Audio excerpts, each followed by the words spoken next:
individuals. The fact of the matter is, all of our history is filled with flawed individuals. Yet they've still done great things. But it doesn't mean we should overlook their shortcomings. Rejoicing in our strengths, abilities, and accomplishments while being fully aware of our shortcomings is the beauty of humanity as God created us to be. Let me say that again. Rejoicing in our strengths, abilities, and accomplishments while being fully aware of our shortcomings is the beauty of humanity as God created us to be. Because you see, God created us to not be able to do it on our own.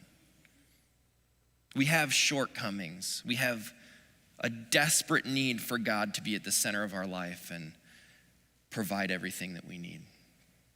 The same is true of all people in all times and all places.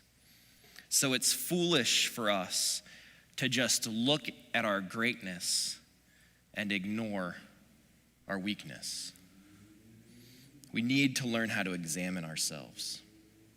Psalm 139, verses 23 through 24 gives us the example of how to do this. It says, "Search me, God, and know my heart. Test me and know my anxious thoughts. See if there's any offensive way in me and lead me in the way everlasting." The psalmist invites us to have the courage to come to God, not just to take our own evaluation and say, yeah, I feel like I'm doing pretty good right now.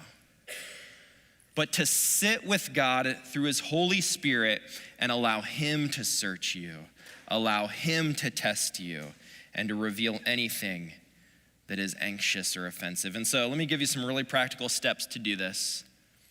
Okay, really practical steps. The first one is this: if you want to be a person that examines yourself so as not to think of only your greatness and never your weakness, first, I encourage you to get away.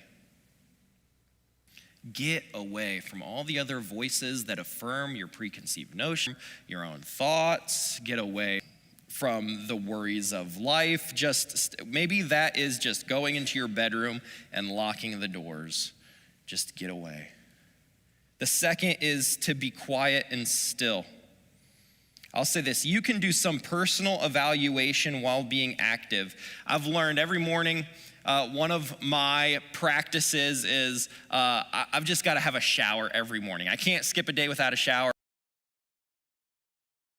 Maybe that's not you. I have to shower in the morning as soon as I can. And in the shower, I go through a personal evaluation, asking myself on a scale of 1 to 10, how connected do I feel to God? On a scale of 1 to 10, how physically energetic? On a scale of 1 to 10, how emotionally vibrant do I feel right now? And on a scale of 1 to 10, how clear are my mental aptitudes and thoughts about things right now?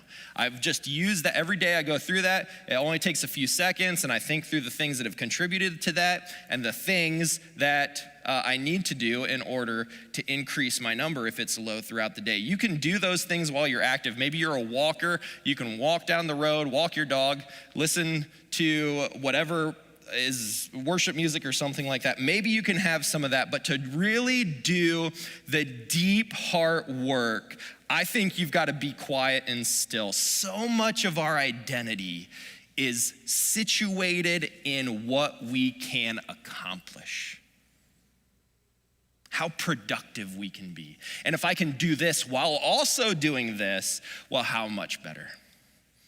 So I would say get away, be quiet and still if you want to do some deep work.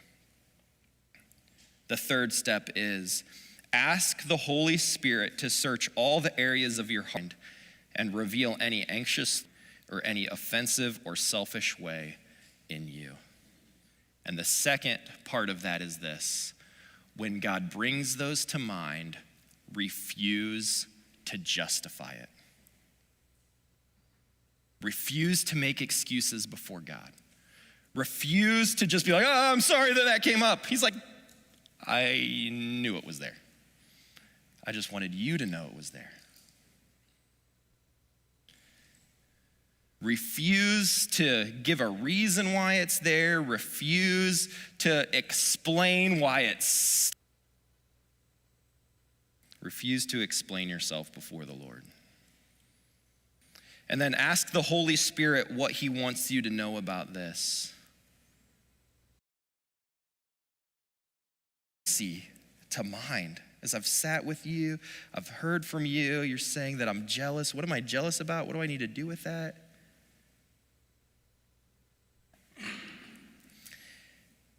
The next step is apply the power of Christ's death on the cross for forgiveness,